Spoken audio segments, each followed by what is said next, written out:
കേരളത്തിൽ ഏറ്റവും അധികം വർദ്ധിക്കുന്ന ഒരു അർബുദമാണ് മലാശയ മലദ്വാര ക്യാൻസർ. ഈ അടുത്ത കാലത്തുള്ള കണക്കുകൾ സൂചിപ്പിക്കുന്നത് ഏതാണ്ട് 1.5 ഇരട്ടി വർധനവ് ഈ ക്യാൻസറിൽ ഉണ്ടായിരിക്കുന്നു എന്നുള്ളതാണ്. പലപ്പോഴും വളരെ ചെറുപ്പക്കാരെയാണ് ഈ ക്യാൻസർ ബാധ ഇപ്പോൾ പിടികൂടുന്നത്. ഈ ക്യാൻസറിൻ്റെ ചികിത്സയ്ക്ക് ശേഷവും ക്യാൻസർ ബാധയ്ക്ക് ശേഷവും പ്രത്യുൽപാദന വ്യവസ്ഥയെ എങ്ങനെ അത് ബാധിക്കുന്നു എന്നുള്ളതാണ് ഞാനിവിടെ പറയാൻ ആഗ്രഹിക്കുന്നത്.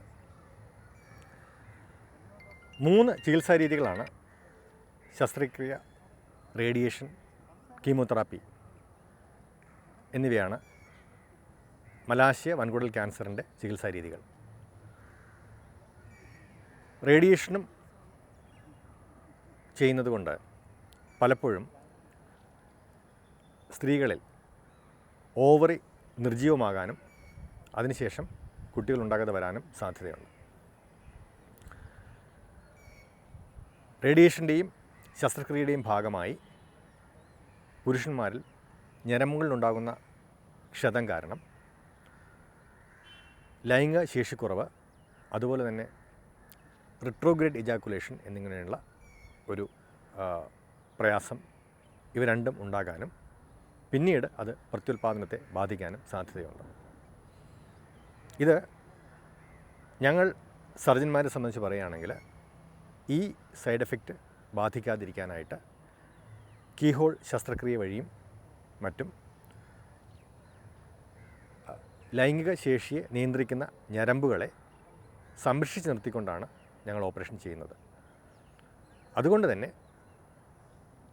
വൻകുടലിൻ്റെയും മലാശയത്തിൻ്റെയും ക്യാൻസർ ബാധിക്കുന്ന വ്യക്തികൾ വളരെ പ്രാവീണ്യമുള്ള ഒരു ശസ്ത്രക്രിയ വിദഗ്ധനെ കൊണ്ട്, അർബുദ ശസ്ത്രക്രിയ വിദഗ്ധനെ കൊണ്ട് പറ്റുമെങ്കിൽ കീഹോൾ രീതിയിൽ ചെയ്യുന്നത് ലൈംഗിക ശേഷി നിലനിർത്തുന്നതിന് സഹായകരമാണ്.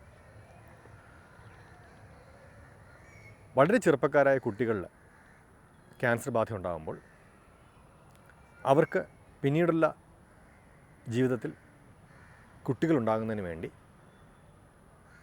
സ്പേം ബാങ്കിങ്, അതിൽ ഓവം ബാങ്കിങ് എന്നീ സങ്കേതങ്ങളും ഇന്ന് പിന്തുടർന്നു വരുന്നുണ്ട്.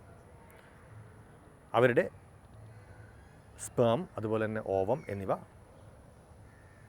ശരീരത്തിൽ നിന്ന് വേർതിരിച്ച് ലബോറട്ടറിയിൽ തണുപ്പിച്ച് സൂക്ഷിച്ച് പിന്നീട് ഉപയോഗിക്കുന്നതാണ് ഈ പതിവ്.